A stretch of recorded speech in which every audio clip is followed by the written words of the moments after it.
in the hands of a few at the very top. There was a lot of investment, but they literally ran out of places in the real world economy of goods and services to invest all that money.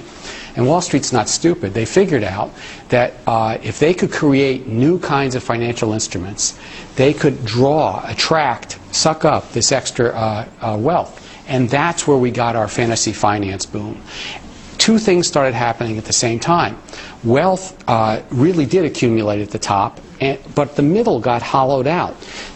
From World War II to the mid-1970s, every year virtually productivity went up in America and the average wage of the average worker went up.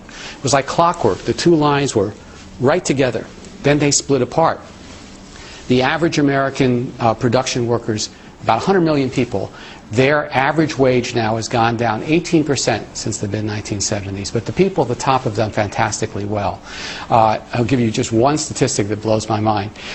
In 1970, the ratio of the top 100 CEOs versus the average worker was 45 to 1. $1 for the average worker, 45 for the top 100 CEOs. By 2006, it was 1,723 to 1. That's what we found when we did the research for the looting of America, 1723 to 1. So it's not surprising that we would have, in a sense, two economies going on at the same time. What makes the current situation even stranger is that Wall Street had totally collapsed. This fantasy finance boom had imploded because it wasn't based on anything real. And the banks were loaded with toxic assets, and they were on their knees. They were begging for help.